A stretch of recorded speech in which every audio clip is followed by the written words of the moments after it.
मेरे जिगरी दोस्तों, नमस्कार।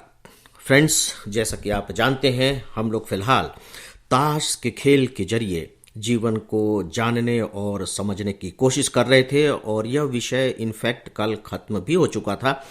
लेकिन मुझे कुछ मेल ऐसे मिले हैं जिनमें मेरे प्रिय श्रोताओं ने ये रिक्वेस्ट की है कि सर, आखिरी में जो आपने बात कही थी वो बड़ी जोरदार थी और हम चाहते हैं कि इस पर आप थोड़ी सी बात और भी करें। तो मैंने सोचा कि बेहतर होगा कि उनके इस रिक्वेस्ट को मानते हुए और उस पर थोड़ी सी बात की जाए। आपको ध्यान होगा कि मैंने जो इस विषय का अंत किया था, ताश के खेल विषय का, उसमें मैंने दुग्गी की बात कही थी कि जो पान की दुग्गी, जो सबसे कम वैल्यू वाला पत्ता है, वह भी खेल में कितनी अहमियत रखता है, क्योंकि उसके बिना भी ताश का खेल नहीं हो सकता। यहां तक कि अगर मैं दुग्गी लेकर के और उनसे कहूं कि भैया इसके बदले में तुम इक्का ले लो, जो सबसे अधिक वैल्यू का वो कार्ड है, तब भी वो कहेंगे कि नहीं नहीं, हमें तो वही चाहिए। यानी कि बिना दुग्गी के खेल नहीं हो सकता। और इसके माध्यम से मैंने आप सबको ये बताने की कोशिश की थी कि दोस्तों, हम सबको अपनी अपनी अहमियत समझनी चाहिए। जब मैं अहमियत की बात कर रहा हूं तो याद रखिए, मैं घमंड करने की बात नहीं कर रहा हूं, मैं ईगो की बात नहीं कर रहा हूं। कभी कभी ये बड़ी गलत फहमी हो जाती है कि सर ने तो कहा था कि हम अपनी अहमियत समझे, तो भैया हम हैं, हम बहुत बड़े हैं, हम तोपचंद हैं। अगर इस मेरी बात ने आपके अंदर ईगो पैदा कर दिया तो मैं मानूंगा कि मैं इस धरती का सबसे असफल वक्ता हूं। मुझे कोई हक नहीं कि मैं इन विषयों पर आप सबसे बातें करूं।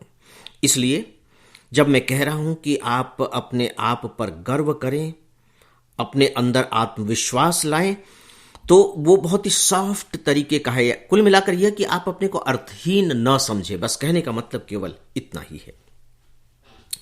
आज मैं आप सबसे इसी से जुड़े हुए एक दूसरे मुद्दे पर बात करने जा रहा हूं, जो जुड़ा हुआ इसी से ही है, और वह यह है कि स्वयं की अहमियत समझने के साथ साथ बहुत जरूरी है कि आप अपने कार्य की भी अहमियत समझें।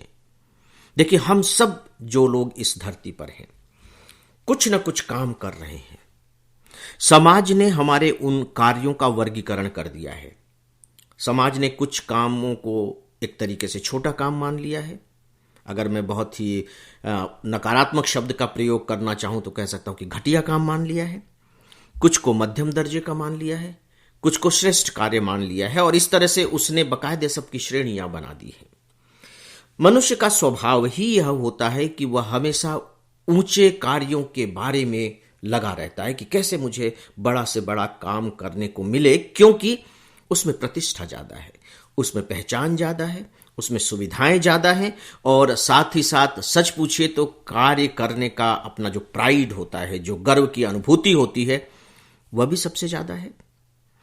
तो हमारे मन में, हम सब के मन में यह ख्याल आता ही है कि मैं उस काम को करूं, काश मुझे वह काम करने को मिल जाए, और हम कोशिश भी करते हैं।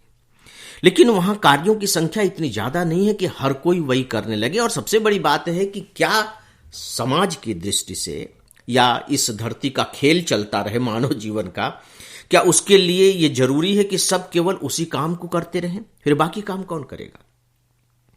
और बाकी काम अगर कोई नहीं करेगा तो फिर यह खेल होगा कैसे? नहीं हो सकता। तो जितने भी काम इस धरती पर किए जा रहे हैं दोस्तों, चाहे वो छोटे हों या बड़े हों, प्रकृति को इससे कोई लेना देना नहीं है।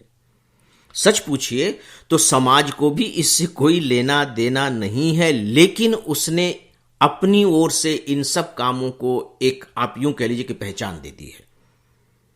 और मैं जहां तक समझ पाया हूं, शायद ये पहचान देने की जो समाज की आदत है वो भारत जैसे देशों में ज्यादा है। मैं यूरोप में गया हूं, अमेरिका, कनाडा होकर के आया हूं, बल्कि वहां तो कुछ समय तक रहना भी हुआ है। मैंने वहां बहुत ही माइन्यूटली ऑब्जर्व किया है कि वहां के काम में इस तरह का वर्गीकरण नहीं है। मान लीजिए कि आप झाड़ू लगाने का काम कर रहे हैं, आप घास काटने का काम कर रहे हैं, आप सफाई का काम कर रहे हैं।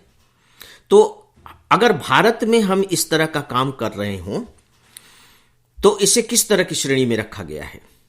लेकिन अगर आप विदेशों में चले जाएं, जो मैं डेवलप्ड कंट्री की बात कर रहा हूं, वहां इन कामों को भी उतने ही सम्मानजनक नजरिए से देखा जाता है जितना कि प्रशासन करना या जुडिशरी में जाना या उद्योग खोलना या कृषि करना, सब काम समान है।